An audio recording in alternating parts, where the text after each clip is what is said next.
Hello, everyone. Thanks so much for joining me. I'm going to get started now. I want to be respectful of your time today. My name is Laura Nelson. I'm Director of Marketing at Broadly.com, where we collaborate with local businesses just like yours, including tax and accounting professionals, on their online presence and client reviews. So every day I talk with businesses like yours on the topics of standing out online. So today we're going to talk about how you can position your business to stand out from the H&R Blocks of the world and other competitors for the purposes of attracting new clients. These are the types that you want and the types that'll come back so that you can grow your business. I'm hoping to give you some concrete takeaways that you can put into practice as soon as the webinar ends. So before we get started, I'm going to touch upon just a couple housekeeping items.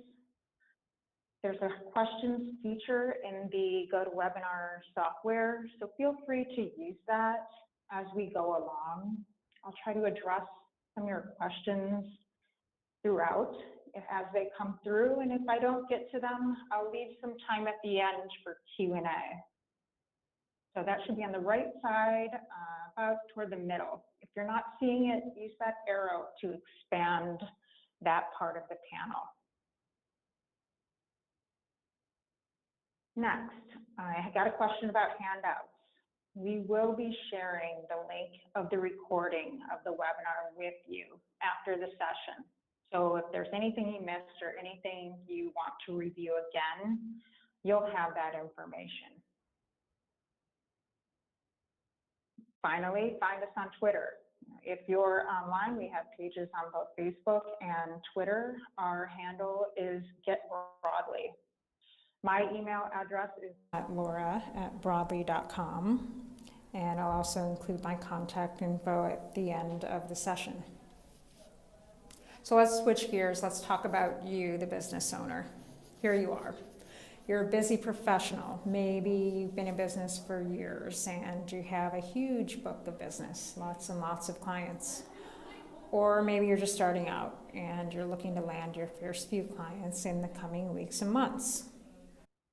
In either scenario, though, you have staff, you've got an office, rent or mortgage. It really depends on your setup, right? Regardless, you've got bills to pay. You know that the success of your business really hinges on your clientele. Many of you will say, I hear this all of the time, that referrals and word of mouth, they bring you your best clients in your community. However, there may not be enough of that.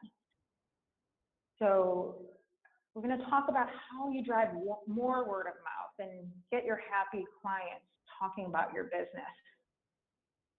It all starts with understanding who your clients are.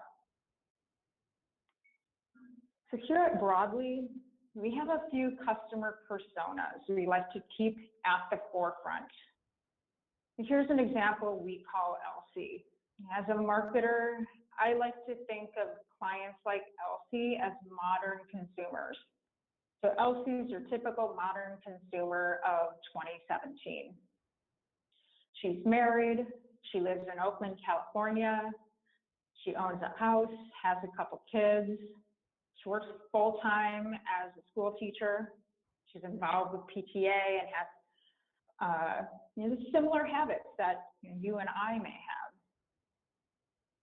She's well connected. You see her here on her smartphone. So what is she doing? If she needs an answer to everyday questions, she's going to Google.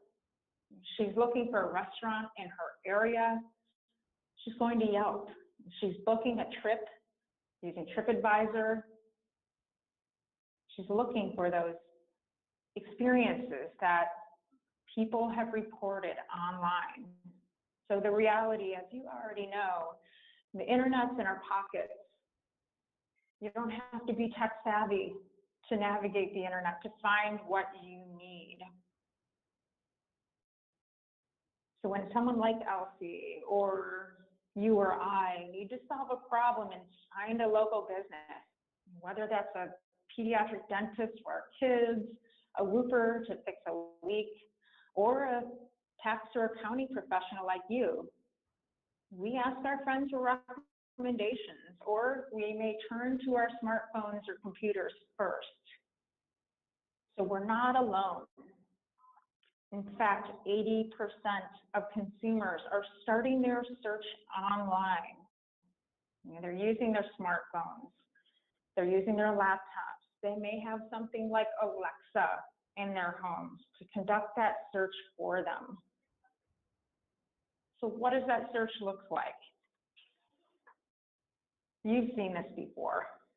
It's a familiar screen, whether you're on a mobile device, a laptop, an iPad.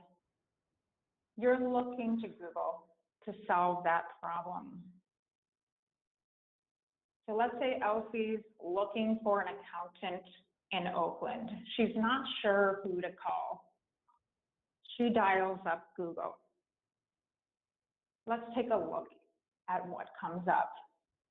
So when you do this type of search in Google, toward the top, you may see a map with 3 choices. We call this the Google 3-pack. You can see a bunch of links too. You may see some ads above it, depending on the category that it's in. You'll definitely see some links below it. We call those the organic search results. Hopefully you're showing up in this 3-pack. This is where you want to be. Certainly your competitors will be, right? So take a look at this example in Oakland. There's some competition in the area. It's a decent sized town. But when you look at it through the lens of a local search, who are you going to choose? Who stands out? The choice really is clear in this scenario. You're seeing one business at the top, the Lee Accountancy Group, with 5 reviews and a 4.8 star average rating. If you're the typical modern consumer like Elsie, your eyes are really drawn to that selection. You may start your search with the Lee Accountancy Group. So reviews really help differentiate that choice. You may be wondering, okay, great, what are these stars? How do I get them? These stars in particular, these reviews, they're written by Google users. These are the people that have Google accounts like Gmail. You may be wondering, okay, how do I get my clients to go here and write a review? And it's hard, but it's not impossible. These reviews are super important. Consumer opinion is driving decision making in searches like those. In fact, 88% of people are trusting those reviews written by other consumers as much as they trust that referral they get from their actual friends. So what you and I are learning about businesses on Google, Yelp, and Facebook, it's as important to us as what our friends are saying. If you're a 5-star business, reviews are driving revenue. Yes, even if you're a tax preparer or accountant. So no doubt that's why you're here today. You want to talk about how to build that 5-star reputation in order to match the quality of service that you're providing.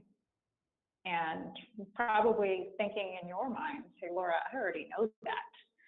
I know I need to be online. I need to know how to look good and where to place my bets. So that's what we'll talk about today. But I do want to agree on a baseline first, okay? The phone book is dead. You can no longer set and forget a marketing strategy based on advertising in a static medium. Today's marketing world is more complicated and you need a more thoughtful approach. The world is changing more quickly than we can keep pace with. You do have to deal with Google and Yelp and others, and There are algorithms that determine search results we can't quite nail down. Lots of options out there when it comes to advertising online or paying various types of web consultants. There's tons of marketing options at your disposal, but I want to simplify this for a second and look at your options in 3 broad categories. I'll call them buckets for the purposes of today's conversation. So I know you all have limited budgets. There's only so much you can do to get your name out there and to attract new clients.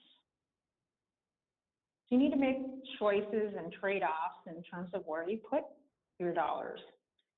So you're probably already familiar with advertising, both online and offline. This was the Yellow Pages, now it's SEO. It could include AdWords, display ads, Yelp ads, or any product that really just gets the brand of your business out there. Your website's probably another familiar category. It's likely you've made investments here as well. You use advertising offline and online or word of mouth to direct prospective clients to your website to learn more, and hopefully they give you a call. So today we're really going to focus, we're going to break open this idea of word of mouth marketing, specifically how you can make proactive investments in this area. So when I talk about word of mouth, I'm not just talking about local listings and your presence on the most popular review platforms. So it's not enough to just be listed, right? It's imperative to become part of that conversation and invest in proactive strategies to grow word of mouth.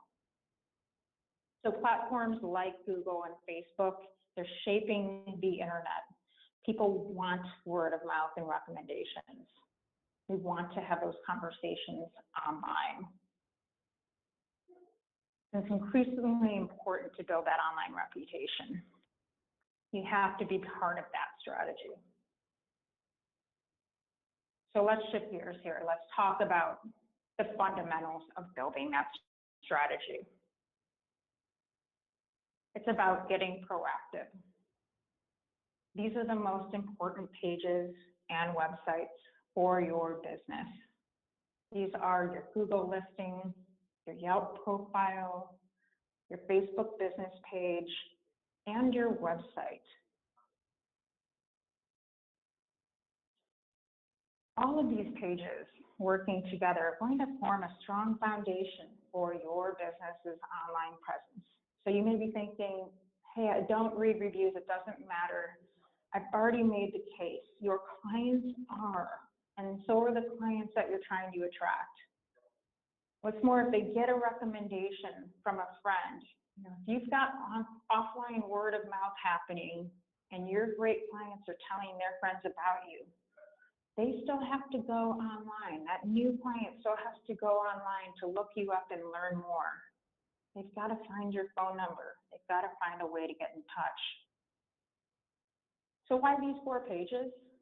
Nothing's going to rival them in terms of being found and chosen by the type of client you're trying to attract.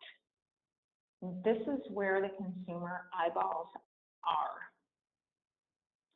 So let's go through them one by one. The first thing you must do, if you haven't done it already, is to set up and optimize your Google business page. So let's talk about Google. I'm going to start here. We went through that example. Most people are familiar with how to use Google. It's pretty simple.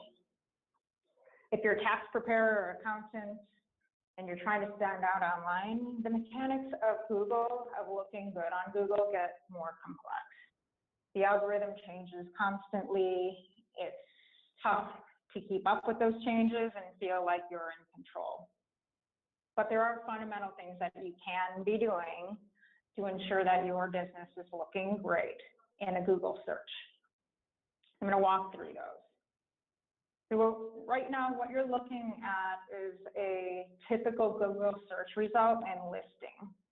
This type of search is called a name search. I plugged one of the names we saw on the list earlier into Google so that I could pull up that listing on the right. So almost every business has a Google listing, and you should too. If you don't think you have one, it may look something like this. It's got a photo of your location, maybe a little bit of information that Google's guessing to be true, but unless you've claimed it, it's generally a blank slate. So this is a free listing provided by Google that connects prospective clients to you, the local business. It puts you on the map. I'm going to take a closer look at the components of this unclaimed listing. So this enables you to provide more information, such as better photos of your location or inside your office.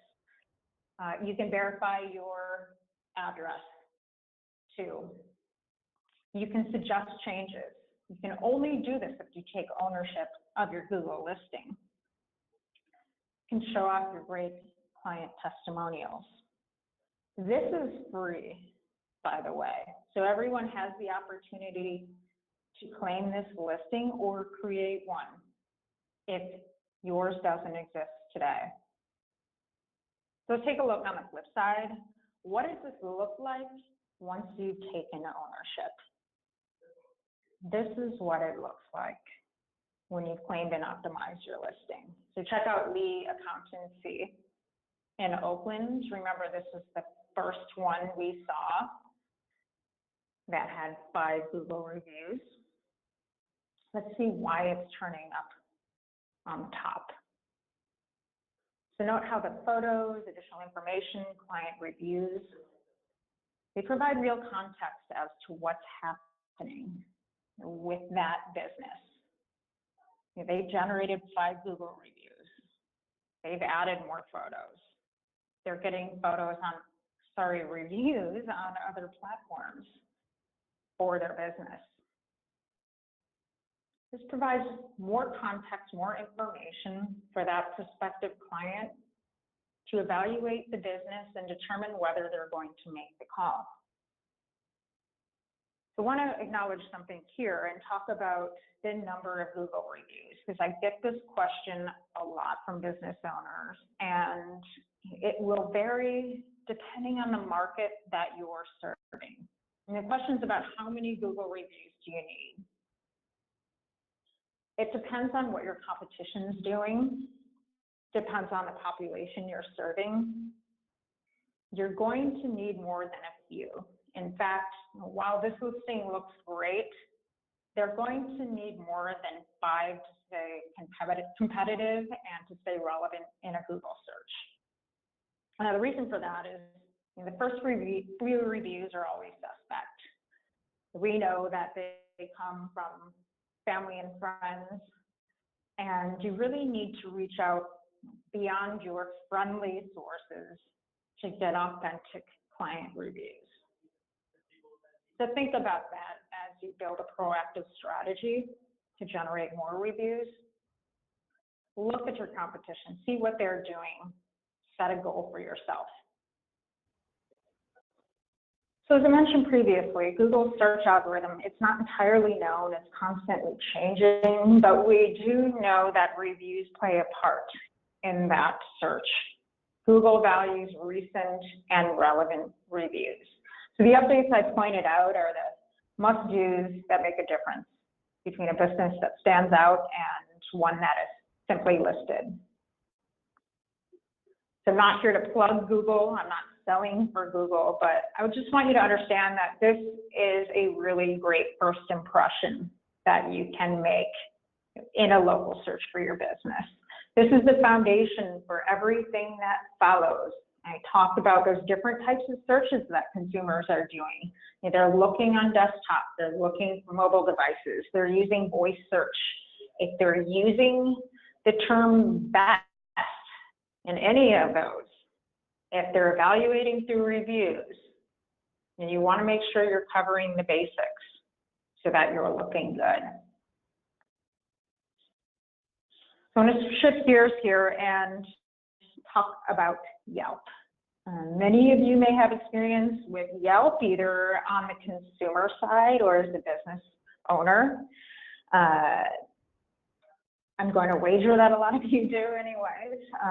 You may not think you need a presence on Yelp, but even as a tax preparer, even as an accountant, you really do. I want to talk about how you can tackle this. I talk with business owners all day long. I mentioned this at the top of the hour. And one of the common misperceptions that comes up regarding Yelp is that you have to pay them to have a great profile. So I want to clear that up today. There's a lot of things that you can do to take advantage of your Yelp profile for free. You don't need to pay Yelp to do any of the things that I'm about to talk about.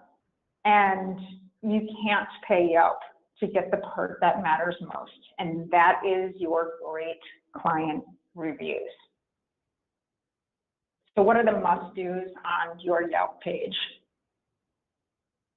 Get your business name consistent with all of the other places that it's listed online. That includes your website, your Google listing. You want to make sure it's consistent across Yelp too.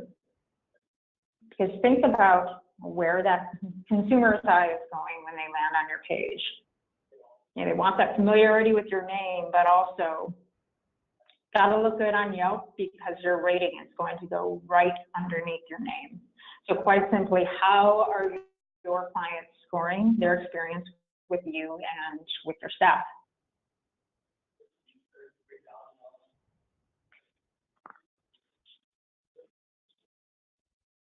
Business contact information, and this is another simple one.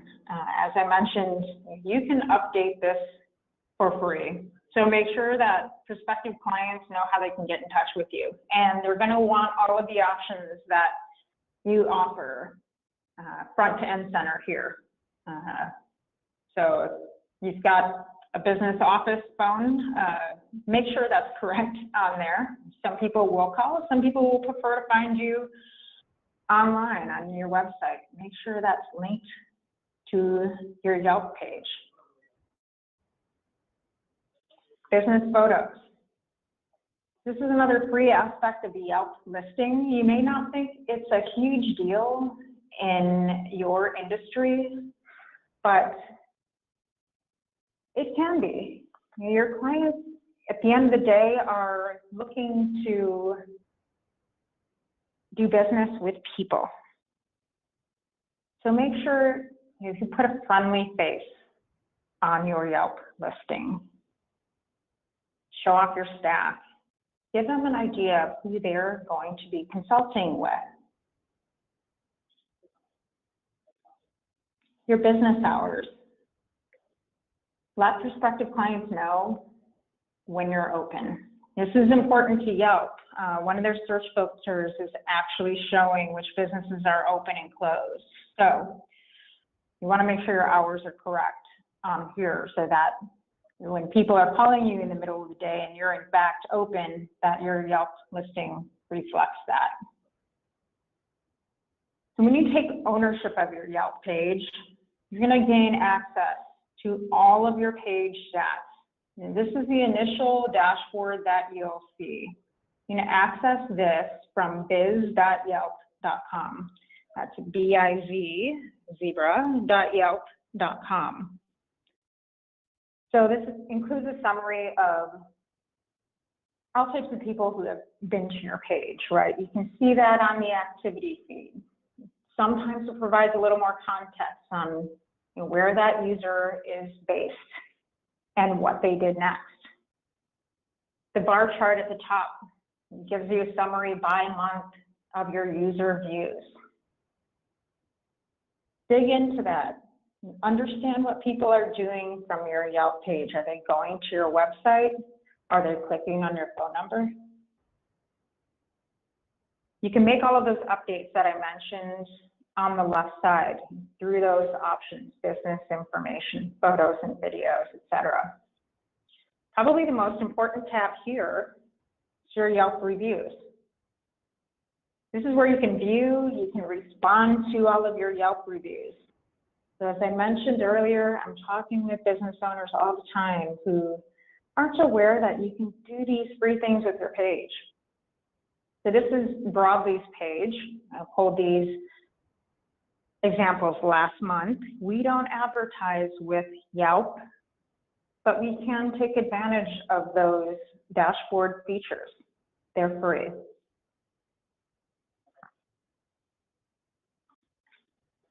So next, Facebook. Let's talk about Facebook and how your business gets involved. You probably already have a personal account. You might be wondering, okay, how does a tax preparer or accountant effectively engage with clients on Facebook, right? Maybe you be used to using Facebook in another capacity, whether it's keeping track of your kids, fantasy football, following in news, etc. Where does your business come in? The reality today is you have to be active on Facebook, or you have to have a presence on Facebook.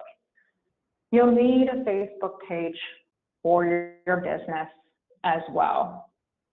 Some of your clients might even be relying on Facebook to share recommendations with their friends. They may even point their friends to your page here. So you'll want those conversations to go to a destination on Facebook.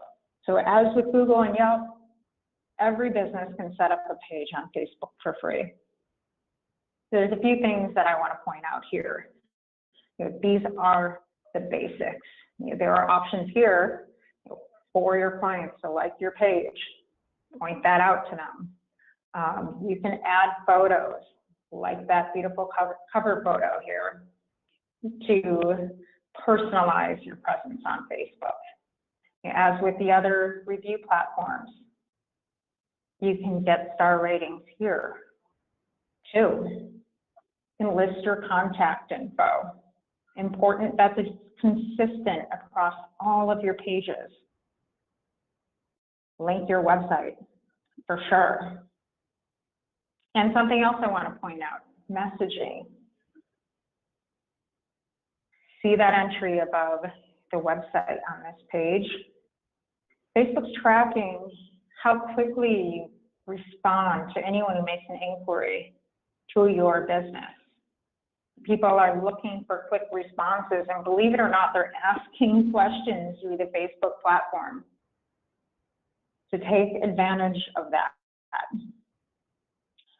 You can always layer paid Facebook products on top of these free options, but it's important to get your presence right first and foremost.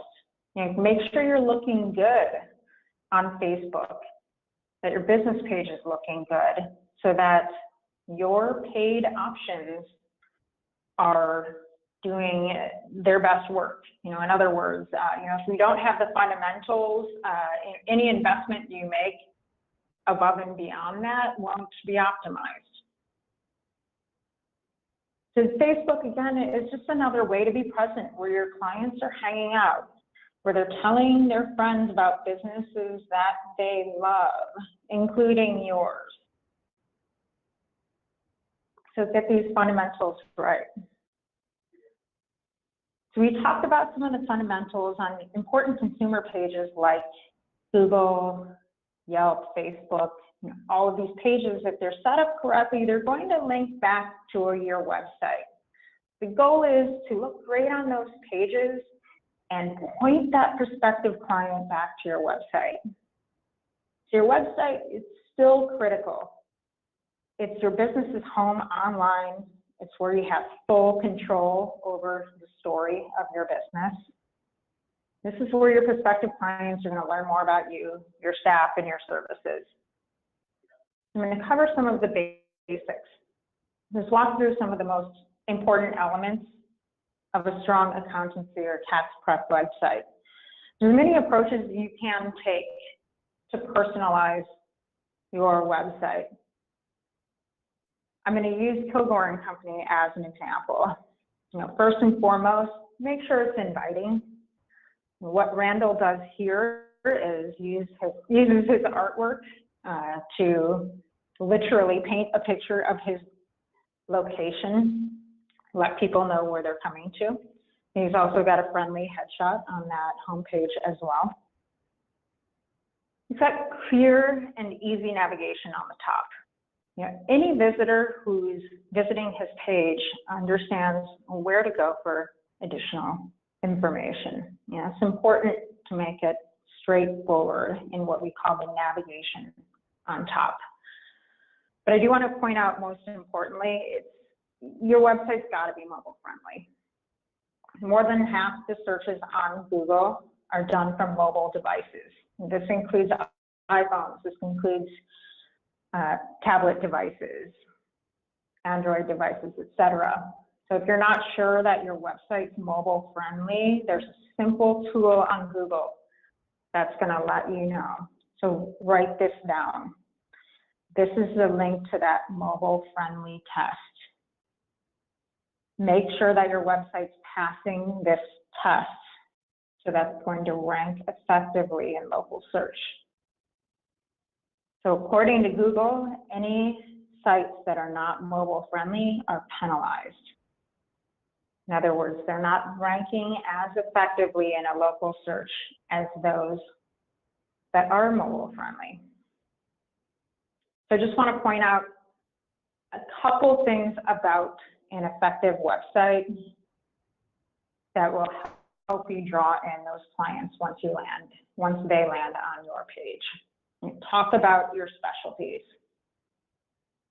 Do you help individuals? Do you help businesses? Do you help both? Are you working on bookkeeping, payroll, tax prep? Give the visitor an understanding of where your services fit in to help solve their problems. The best websites clearly and explicitly outline which sandbox you're playing in. Talk about who you are. This is one of the most important pages, and I mentioned earlier, people like to do business with people. They want a friendly face. It's okay to tell your story here. It will humanize your business. Build a trusted relationship through your story.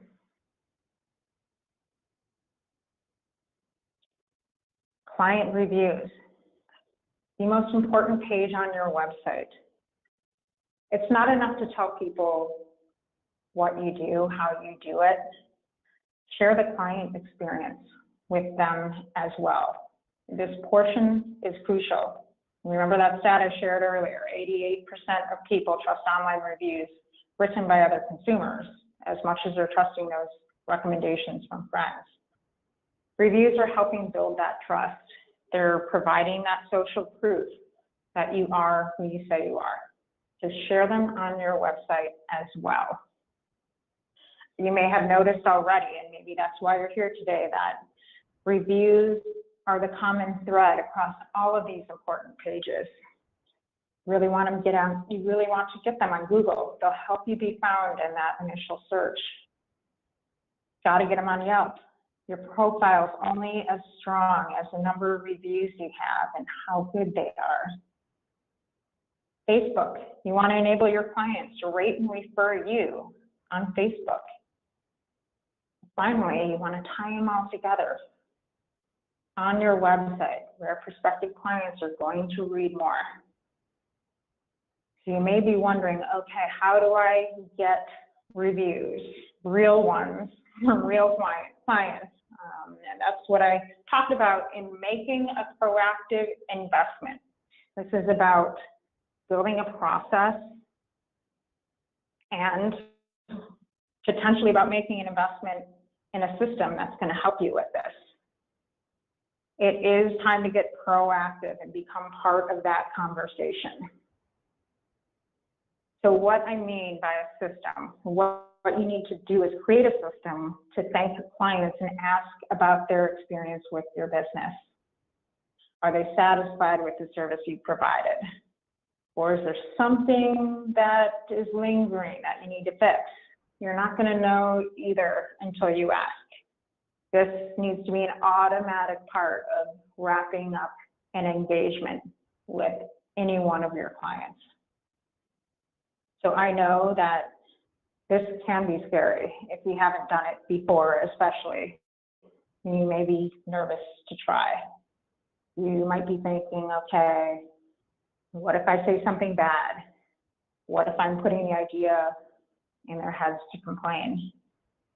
What if I'm bothering them by asking? It doesn't matter. Unfortunately, you have to do this anyway. So you have to signal to your clients that you care. And the good news is here, if you're running an honest business and you're doing good work, the majority of your clients are satisfied. And if you make it easy enough for them, they're going to start providing their 5-star feedback once you ask for it. So think about this as a key area of investment for you in those 3 buckets that I outlined. And I want to kind of overview some of the various ways this can work. You can reach out and solicit feedback from your clients in a few different ways. You can simply ask in person, how did we do for you? Let us know. You can call your clients on the phone at a later time once your engagement has finished. Get that real-time feedback on the phone. You can do this electronically. Send them an email or a text message. Or you can send something like a postcard or survey in the mail. Lots of different mediums that you can get this ask across. The most important thing that you need to determine is what's going to work best for your business. Also, ask yourself, which of these methods are your clients most likely to respond to? I want to touch upon the advantages and disadvantages of a few of these different ways. Asking in person. You've probably experienced this scenario already. You're out to eat, and perhaps the chef makes a cameo, asks about your dining experience. You're put on the spot. You may give him or her honest feedback. You may hold back and tell them what you think they want to hear. There's great advantages to this, right? The chef or the server gets that information immediately, and they can act on it if they need to. If it's great feedback, though, the good word can evaporate into thin air. None of his or her prospective diners get to hear about that after you've left the restaurant, unless you make that concerted effort to tell all of your friends about your experience.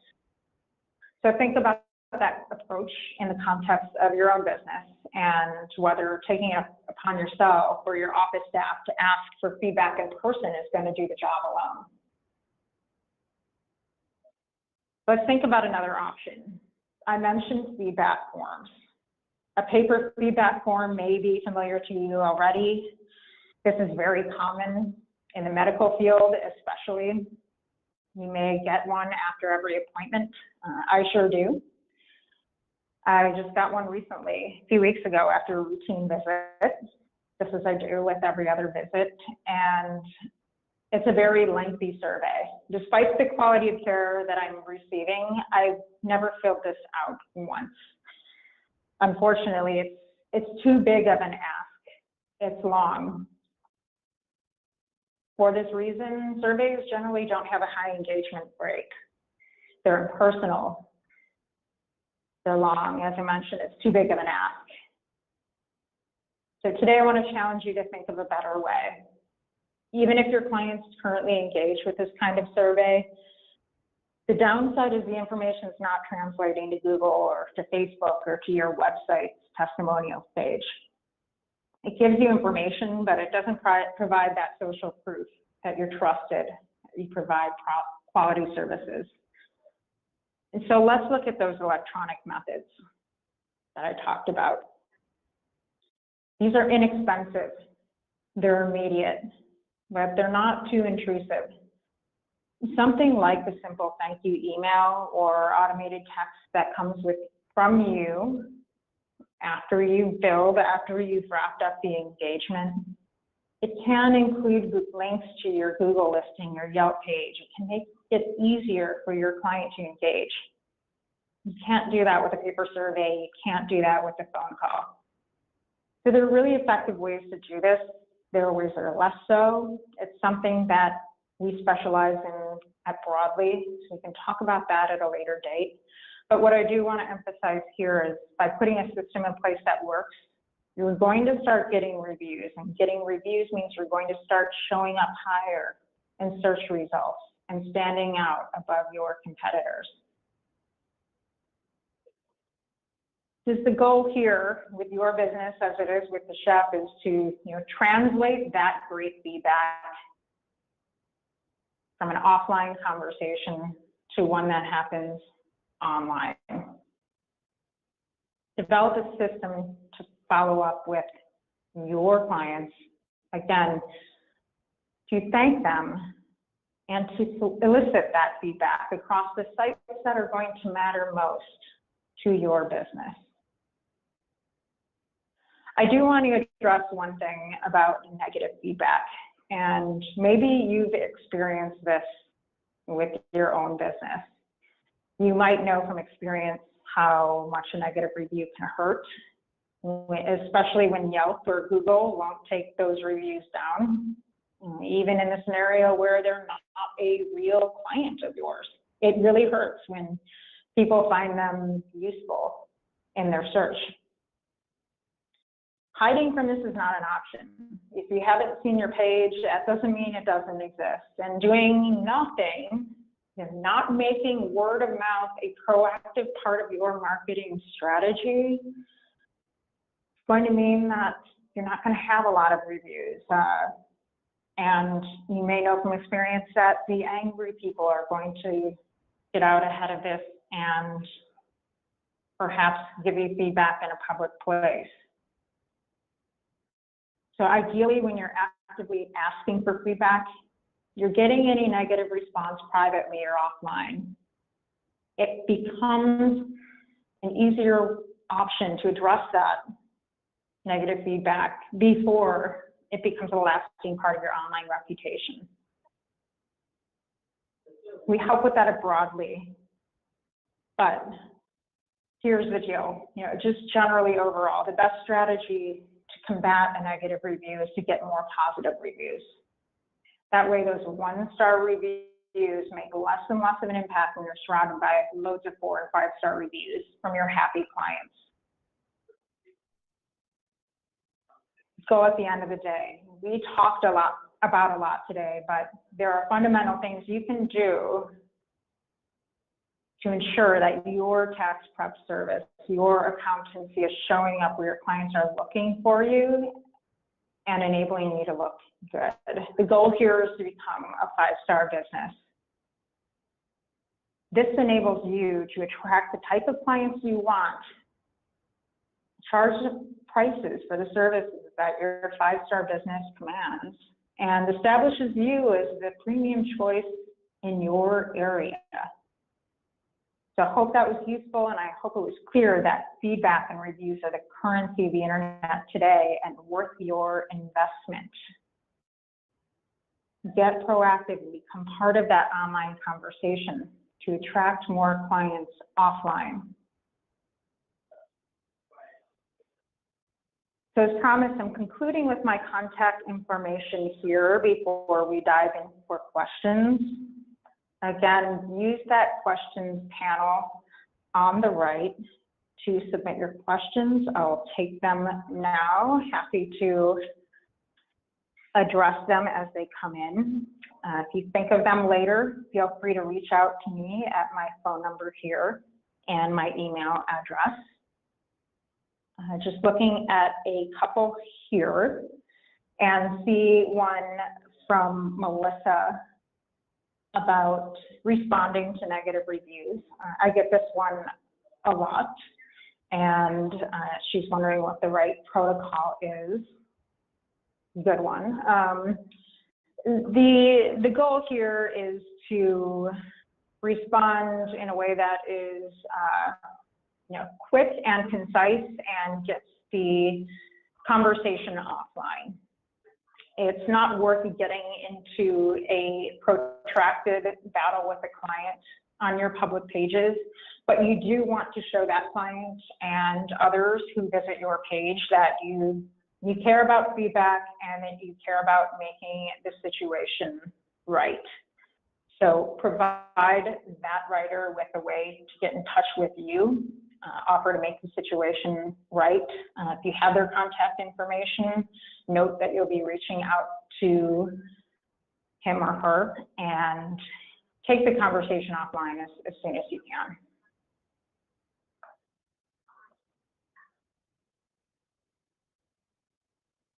I got a question from Benjamin about Facebook advertising, whether it's a worthy investment for your category.